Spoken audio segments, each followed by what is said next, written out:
هنتكلم في الدرس الثاني من الحسابات العامة عن الحسابات الختامية للشركة. الحسابات الختامية بتبقى مرحلة تانية. المرحلة الأولى اتكلمنا فيها عن الدليل المحاسبي والقيود اليومية. المرحلة الأولى الغرض منها تسجيل الحركات المالية لحظة بلحظة ويوم بيوم. المرحلة الثانية بتبقى الغرض منها النظر للموقف المالي للشركة.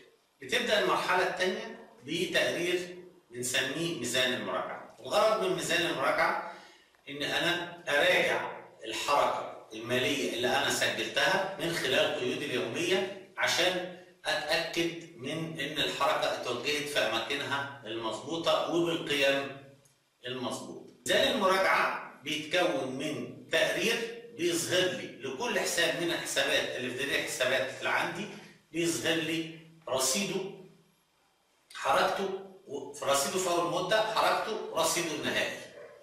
الميزان المراجعة بيبقى مراجعة للأرصدة والحركة المالية اللي تمت خلال فترة. فبيبتدي لي في بداية الفترة اللي أنا بحددها بيجيب لي الأرصدة سواء كان مدينة أو دائنة لكل حساب من حسابات الدليل المحاسبي. بعد كده اهو بيتنقل لي بيجيب لي ملخص الحركة اللي تمت لكل حساب من حسابات الدليل المحاسبي خلال الفترة اللي أنا بتكلم عليها. المرحلة الأخيرة منه بيحط لي عملية ترصيد، بياخد الرصيد الأولاني الافتتاح بيضم له بيضيف عليه الحركة المدينة أو الداينة ثم يطلع لي الرصيد النهائي في نهاية الفترة لكل حساب من الحسابات. ميزان المراجعة ممكن يطلع بأوجه وأشكال متعددة جدا. ممكن أبص فقط على الحسابات الرئيسية أو أبص على الحسابات الفرعية أو أبص على الحسابات التحليلية فقط اللي تم عليها قيود أو أتعرض للدليل المحاسبي بالكامل مع مراعاة إن كل حساب بيصب قيمه في الحساب اللي هو متفرع منه. يعني مثلا لو اتكلمنا عن حساب زي البنوك، حساب البنوك الحركة المالية اللي بتتم عليه طبيعي إنها تظهر لي في حساب البنوك جوه ميزان المراجعة وتظهر لي أيضا في حساب أصول متداولة اللي هو الحساب اللي اتفرعت منه حسابات البنوك. الخزينة نفس الشيء. فأنا النهاردة لو عندي حركة تمت على حساب الخزينة، عندي حركة تمت على حسابي بالبنك، مجموع الحركتين دول المفروض إن هو يظهر لي عند حساب الأصول المتداولة.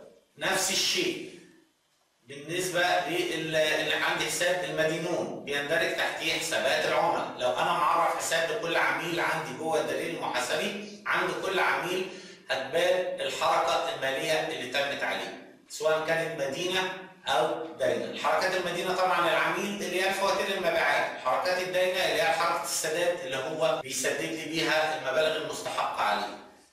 كل قيمة رصيد نهائي لأي عميل هترصد لي عند حساب مدينون لأنه هو الحساب الرئيسي أو الحساب الفرعي اللي متفرع منه حسابات العملاء.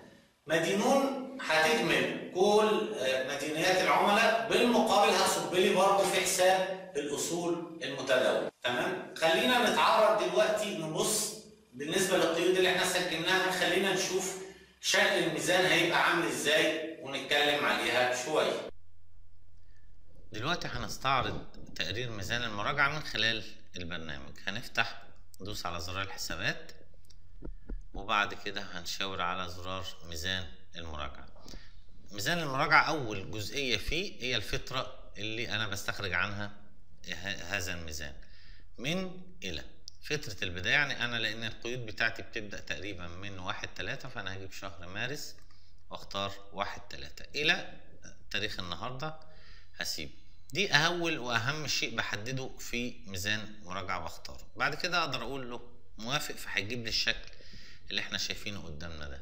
لو بصينا على الشكل ده هنلاقيه أول 2 كولومز بيظهروا لي الحساب كوده واسمه كويس، والحساب ده هو أحد حسابات من داخل الدليل المحاسبي.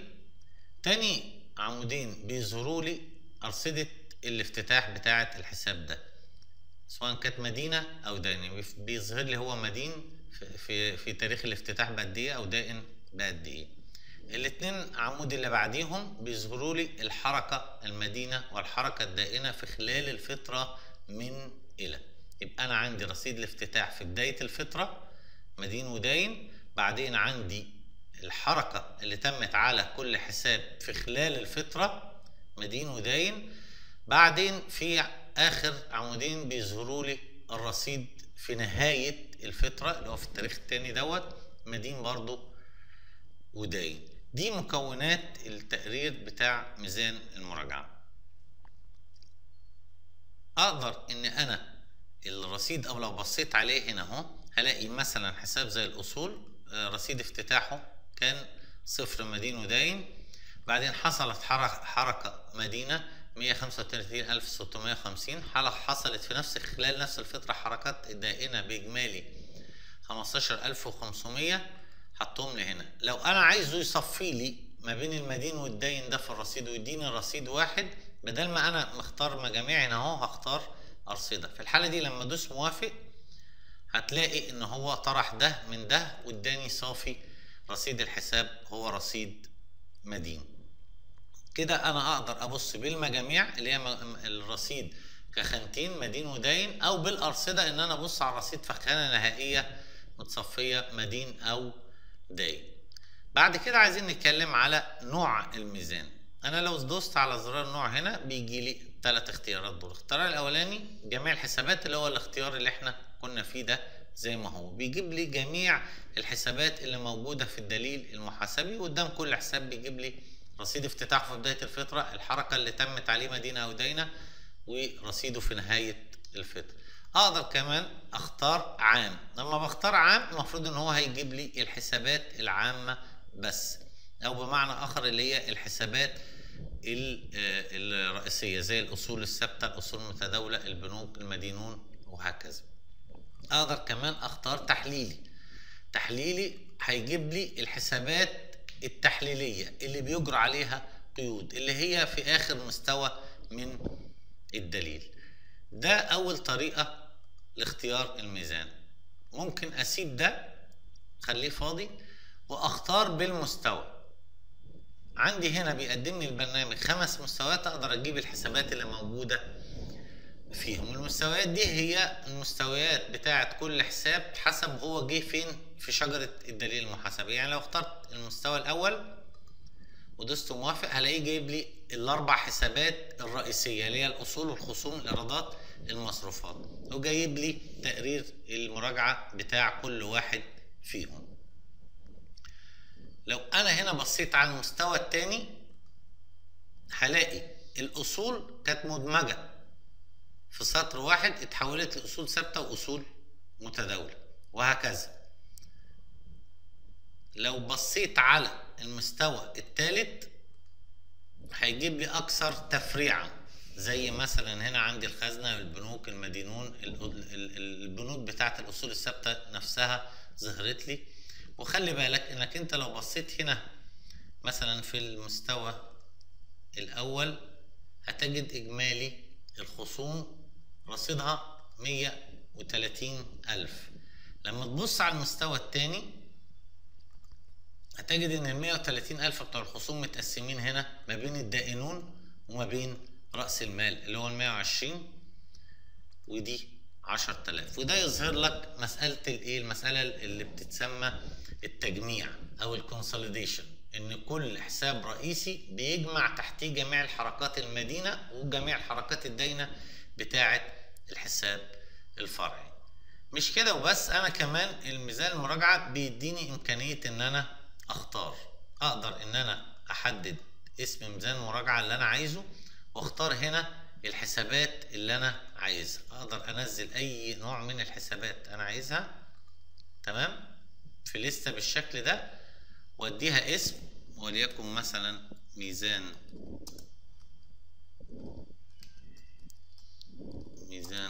مراجعة 1 واقول له حفظ. في الحالة دي اصبح ده الميزان ده موجود. في اي وقت انا اقدر اقول له اختار، اعلم على ميزان مراجعة 1 اللي انا اخترته قبل كده ده واقول له موافق، هيجيب لي الميزان ده. دي طريقه بتسهل عليك اكتر لو انت عايز تبص على مناطق معينه من الدليل المحاسبي بتاعك عشان تستوضح الحركه الماليه اللي تمت عليها والارصده النهائيه بتاعتها. بالشكل ده احنا كده عرفنا وشفنا الميزان المراجعه بيمشي ازاي. بعد ما تعرضنا لميزان المراجعه، المفروض ان في المرحله الثانيه بنتكلم عن قائمه الدخل.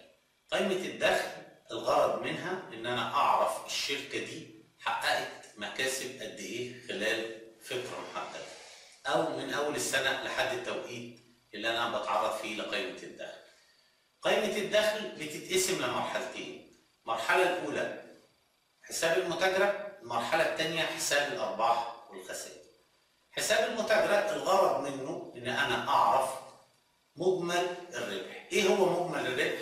انا خلال فتره اشتريت بضايع، بعت جزء منها، الجزء اللي بعته ده المفروض ان انا حققت فيه مكاسب او حققت خسائر. اجمالي انصاف المكاسب اللي انا حققتها من عمليه البيع بنسميها مجمل الربح.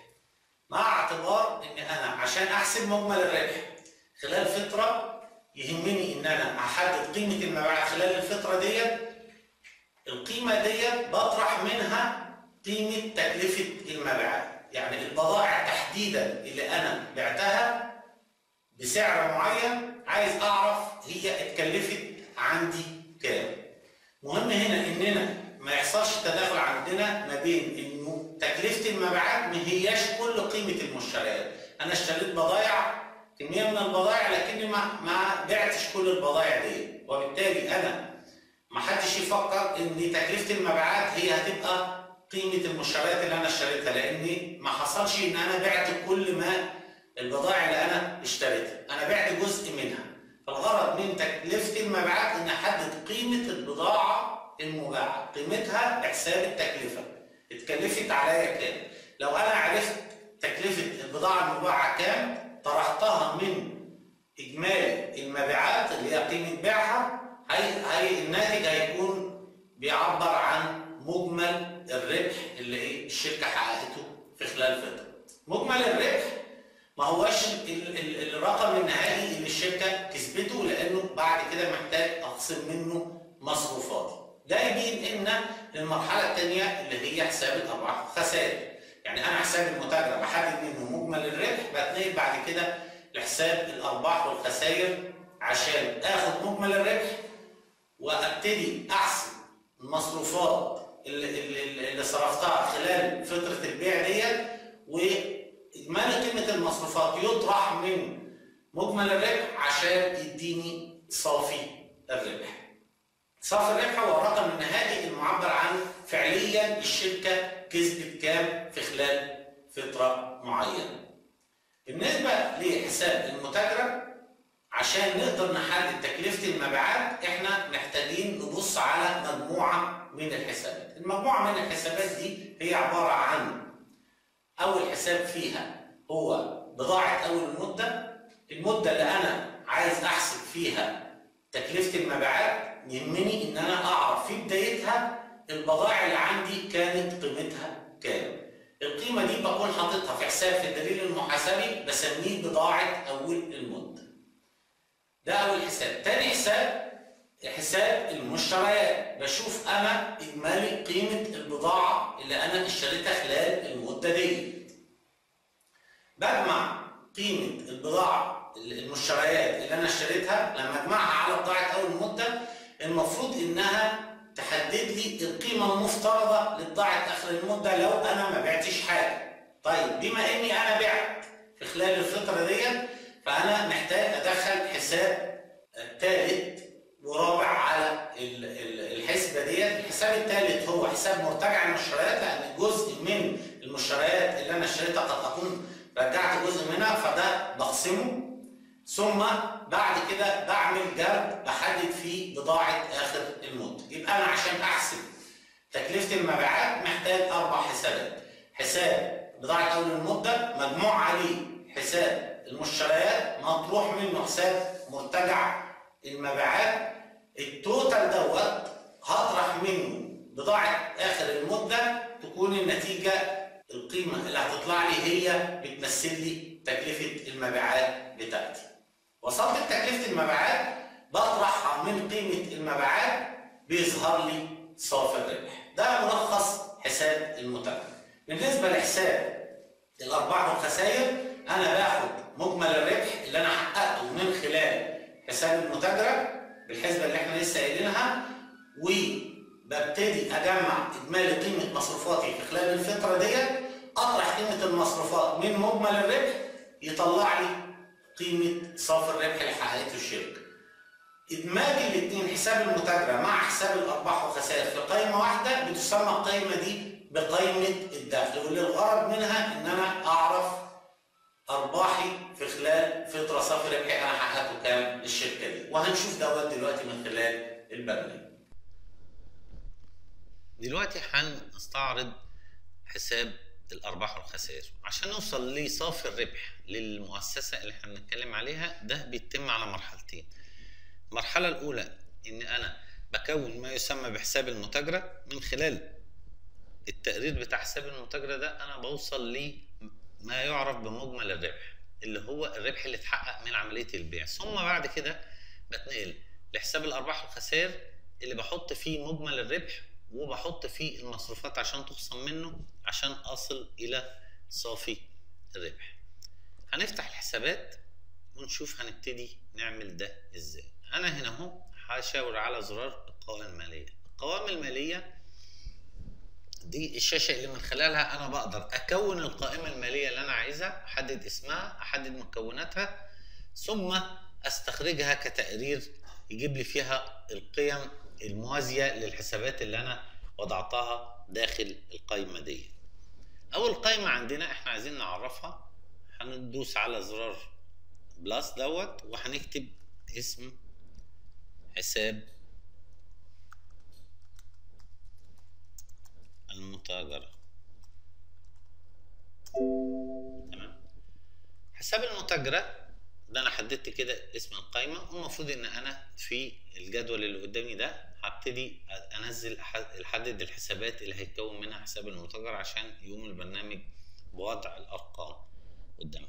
طبعا احنا زي ما شرحنا في الفيديو قبل كده، حساب المتاجرة بيتبني على فكرة تكلفة المبيعات، ان انا عايز اوصل لتكلفة المبيعات، وعشان اوصل لتكلفة المبيعات انا محتاج يبقى عندي بضاعة اول المدة اجمع عليها المشتريات، ثم اطرح منها مردود المشتريات، والناتج اللي هو هيبقى الرصيد المفترض دوت بطرح منه بضاعة اخر المدة وبطرح منه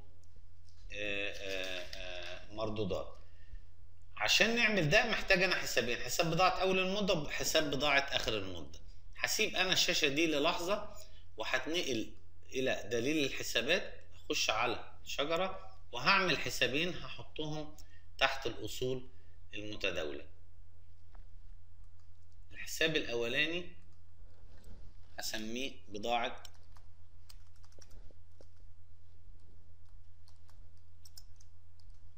اول المدة، وهعرف حساب تاني هسميه بضاعة آخر المدة.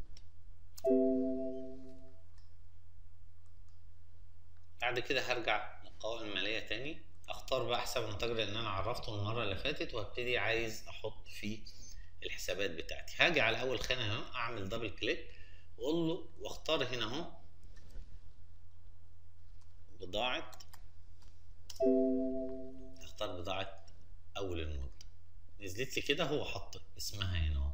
ادوس حفظ هتجيلي هنا اهو بضاعة اول المدة، المفروض ان انا هجمع عليها المشتريات، فهفتح هنا اهو وبرضو اعمل بحث واكتب مشتريات واختار حساب المشتريات وانزل، يبقى عندي بضاعة اول المدة ثم الايه المشتريات. عندي بعد كده المفروض ان يكون هنا في مردودات المبيعات، مردودات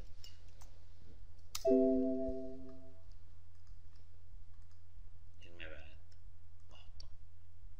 دول الثلاث خانات عرفناهم، ده في الجزء المدين. طب في الجزء الداين اول حاجة هيكون عندي المبيعات.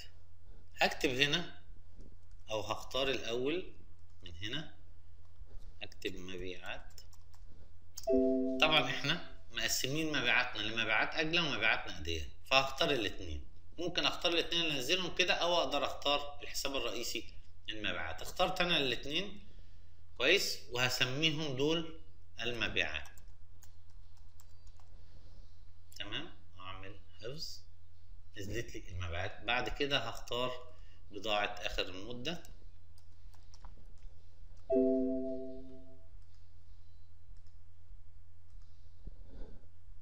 وفي الاخر هاخد هنا حساب مردودات المشتريات.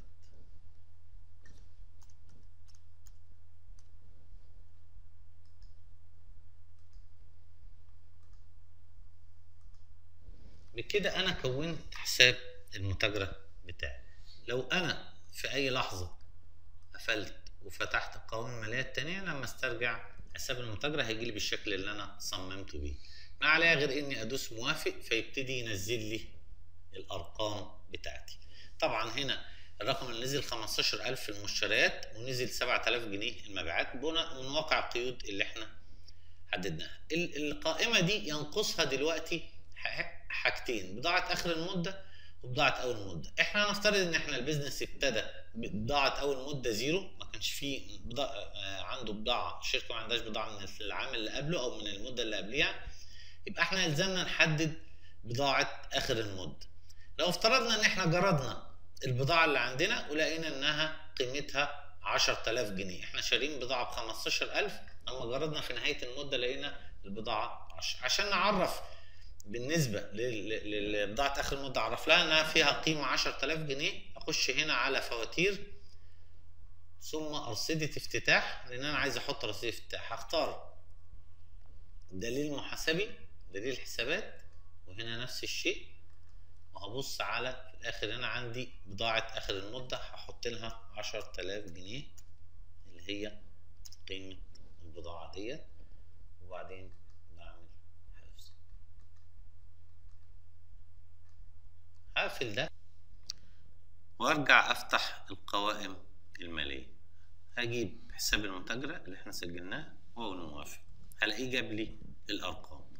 هتلاحظ هنا بضاعة اول المدة بزيرو لان احنا ما حطيناهاش رصيد. المشتريات ب 15,000 جنيه ده اللي احنا اشتريناها. مردودات المبيعات مش موجودة لان ما عملناش مردودات مبيعات، ده في الجانب المدين.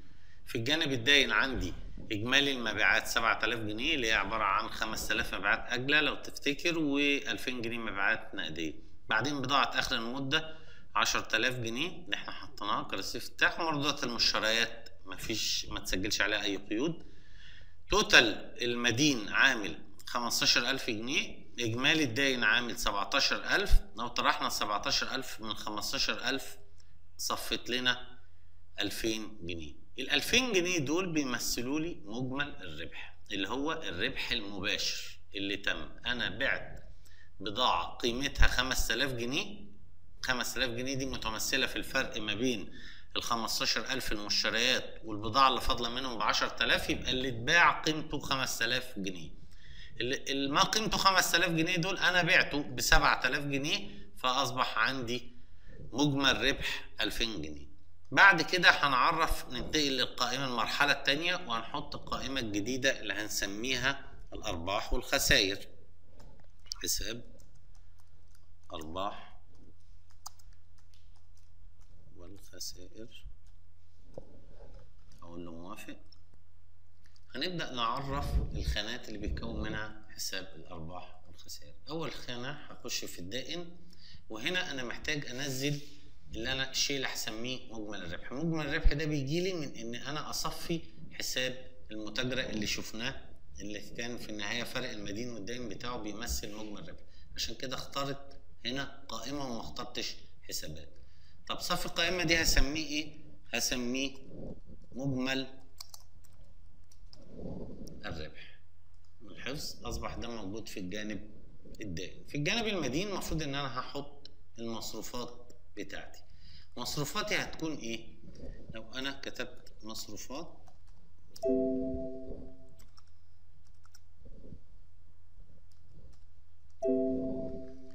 عندي أنا في الشجرة الدليل المحاسبي عندي المصروفات متفرع منها مصروفات عمومية ومتفرع منها مصروفات تأسيس، فهنزل الاتنين دول واسميها المصروفات.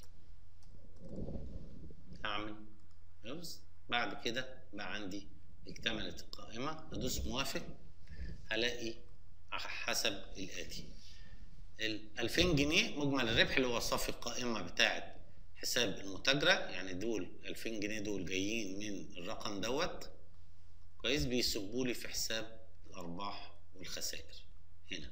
ثم 1850 اللي هي المصروفات، منهم 1500 مصروفات تأسيس ومنهم 350 اللي كنا صارفين عهدة وتم تسويتها. في الآخر بجمع هنا اهو إجمالي المدين 1850 إجمالي الدائن 2000، فأنا عندي صافي الربح 150 جنيه. ده الربح الحقيقي النهائي اللي حققته الشركة في خلال الفترة المالية اللي احنا سجلنا فيها القيود. كده اتعرفنا على حساب المتاجرة وحساب الأرباح والخسائر. أحيانا ممكن في قائمة واحدة أضم الاتنين وأسمي القائمة دي قائمة الدخل. قائمة الدخل بتحتوي على الحساب المتاجرة مضاف إليه حساب الأرباح والخسائر. كل اللي هعمله في الحالة دي إن أنا هاجي في حساب المتاجرة، أنا عارف إن دي بتصفي لي الربح، هحط المصروفات بتاعتي في الجانب دوت، فهيتخصم لي منها من المجمل الربح بتاعي، ودي كده تبقى قائمة الدخل. المرحلة الثالثة من الحسابات الختامية هي الميزانية. الميزانية عبارة عن قائمة أو تقرير بيعكس كل شيء خاص بالموقف المالي للشركة. احنا انتهينا في المرحلة الثانية لأننا حددنا صافي الربح اللي حققته الشركة. الشركة حققت رقم ما في صافي الربح، لكن هل بالضرورة الرقم ده كله موجود جوه خزينة الشركة أو موجود في البنوك؟ لا، مش بالضرورة، لأن أنا كوني إن أنا بعت فافترضت إن الربح اتحقق، لكن هل العملاء قاموا بالسداد؟ هل في آجال؟ في ديون عندي ليها آجال؟ هل في ديون ما زالت عليا للموردين؟ هل أصولي الثابتة زادت قلت؟ أصولي المتداولة موقفها إيه؟ الخصوم اللي عليا موقفها إيه؟ كل ده المفروض يظهر لي من خلال الميزانية. بيظهر لي مجمل الربح زي ما بيظهر لي بقية المواقف اللي بتعبر عن كل أوضاع الشركة. لذلك الميزانية سواء كانت متقسمة على عمودين أو في بعض الأحيان بتتعمل في عمود واحد، هتجد فيها أو في أول مرحلة فيها موضحة الأصول الثابتة للشركة وضعيتها إيه، ثم تنتقل للأصول المتداولة، ثم بعد كده بتنتقل لمرحلة الخصوم وتعرض لك الخصوم كلها ومظهرة في نفس الوقت صافي الربح بتاعك. قراءة الميزانية مهمة جدا ودقيقة جدا، وممكن أطلع بيها بمعلومات كثيرة جدا عن الشركة. يعني مثلا مش معنى إن الشركة حققت أرباح معناها إن ده أدائها جيد. قد تكون بتحقق أرباح جيدة جدا لكن حجم مبيعاتها عدد العملاء بتوعها مش مطمئن، عدد صغير، انا ببيع لعدد قليل من العملاء بحقق منهم ارباح كبيره، دي مش اشاره صحيه لاداء تجاري. فبالتالي مهم جدا ان انا افهم الارقام اللي محطوطه في اي ميزانيه قدامي بتعبر لي عن وضعيه الشركه ديت ايه. في طبعا اشياء متطوره اكتر في التحليل المالي هنتكلم عليها لاحقا في كورس تاني خاص بالتحليل المالي، وازاي نبص في الميزانيه بتاعت اي شركه ونطلع منها التحليلات الماليه اللي تساعدنا على تقييم اداء الشركه دي. خلينا نبص عليها في البرنامج كايرو سيمبل ونشوف تشتغل ازاي.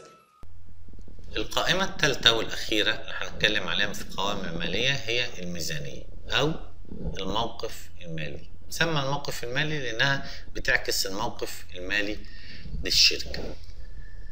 ابتدي اعرف هنا قائمة جديدة، اكتب الميزانية، تعرف اول شيء هنزله في الميزانية هو صافي الربح. صافي الربح ده بيتمثل لي بالقائمة اللي اسمها حساب الارباح والخسائر، اسميه صافي الربح. ده بينزل لي في الجانب الدائن. هاجي بعد كده في الجانب المدين، عندي اول حاجه عايز اعرفها مثلا الاصول الثابته. ممكن ان انا احط ده عنوان وما احطش تحتيه اي حسابات عشان يبقى جاي لي كده بس الاصول الثابته. اقدر تحتيه مثلا احط مثلا عقارات، واختار هنا اهو الحسابات المتعلقه بالعقارات، مثلا اراضي وعقارات. واقدر احط مثلا سيارات او آلات وأجهزة مثلا.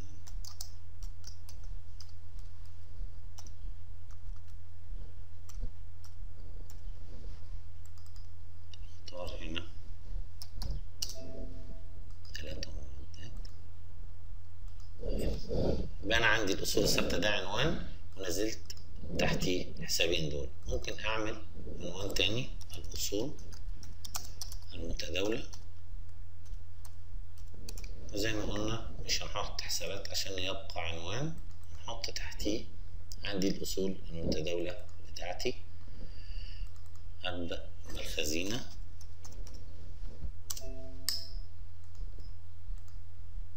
نسميها هنا الصندوق.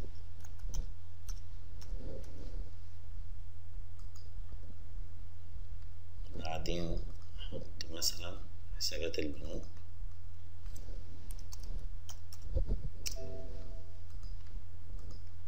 حساب البنوك زي ما هو. وبعدين أحط المدينون،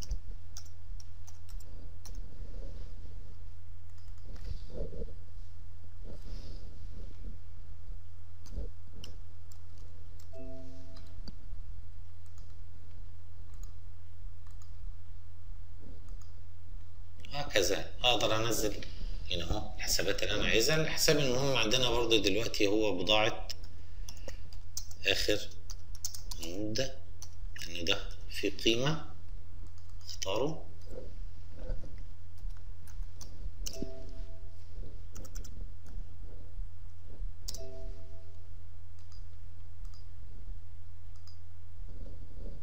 تمام. في الجزء الداين احنا نزلنا صفر ربح، المفروض ان انا انزل كمان حساب رأس المال.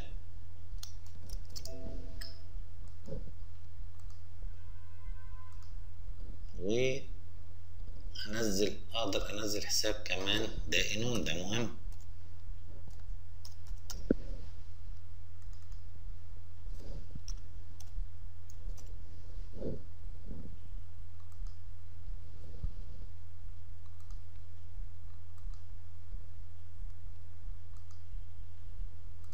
انا كده كونت قائمة. طبعا قائمة الميزانية دي اقدر انا احط فيها مستويات من الحسابات حسب المستوى اللي انا عايز اوصل له. في ارقام ذات دلالة خاصة مهم ان انا اظهرها في الميزانية فبظهرها. تمام. ودوست موافق. دلوقتي هلاقي نزل لي هنا الاصول الثابتة ما عنديش فيها حاجة، العقارات والآلات فاضية. بالنسبة للاصول المتداولة عندي في الصندوق 1350 جنيه، عندي في البنوك الرقم ده، عندي ده. لاحظ حاجة هنا اهو، ال 1350 جنيه اللي في الصندوق دول هما قيمة دائنة مش مدينة، والصندوق أو الخزينة المفروض تكون مدينة. عشان نتعرف على الخزنة أكتر، تعال نجيب كشف حساب الخزنة من 1 مارس. اختار خزينة.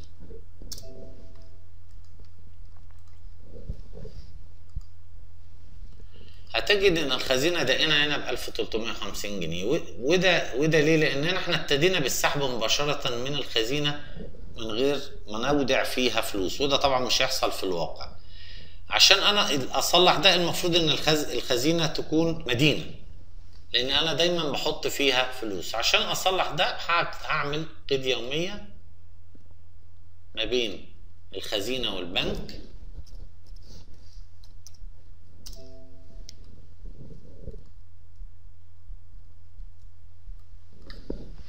البنك المفترض ان انا كنت في البداية اخد من البنك 5000 جنيه اودعهم في الخزينة عندي عشان ابتدي اصرف منها. معلش عملنا قيد متأخر لكن ضروري يتعمل. لو انا بصيت دلوقتي على دفتر الاستاذ بتاع الخزينة هلاقي انها اصبحت مدينة، وده الاكثر منطقية ليها. طيب نرجع للقوائم المالية، نبص على الميزانية بتاعتنا، هنجد الآتي. لاحظ الأول حاجة إن طرفين بتوع المدين والدائن صفروا، ودي أهم حاجة توضح لي إن أنا الميزانية ديت مفيش فيها أخطاء، إن الجانب إجمالي الجانب المدين يبقى قد إجمالي الجانب الدائن. زي ما قلنا لو بصيت على الأصول أنا ما عنديش حاجة فيها، أنا عندي أصول متداولة متمثلة في 3650 جنيه في الصندوق أو في الخزنة، عندي حساب في البنك موجود بيه 116500. المدينون مفيش حاجة معناها إنه مفيش عملاء مدينة ليا بشيء، كلهم مصفيين فلوسهم. وعندي بضاعة آخر المدة 10000 جنيه، الكلام ده جمع لي المبلغ ده. في الجانب الدائن عندي 150 جنيه صافي الربح، ده أنا المفروض ان الشركه مدينه لي، مدينه بالمبلغ دوت. عندي 120000 جنيه راس المال اللي الشركه مدينه بيه اساسا، بالاضافه لده الشركه مدينه ب 10000 جنيه لايه؟ لدائنون متمثلين في الموردين او في ارصده مدينه اخرى اذا كانت شيكات صدرت ولسه ما اتحصلتش. زي ما انت شايف الموقف المالي للشركه بيبان ارباحها قد ايه، بيبان السيوله اللي عندها قد ايه، بيبان بضاعة اخر المدة اللي عندها قد ايه. كل دي معلومات بتوريني الموقف المالي للشركة، ومن خلالها اقدر استفيد بان انا اقيم الشركة ديت، او ان انا لو انا مديرها اوجهها بشكل افضل.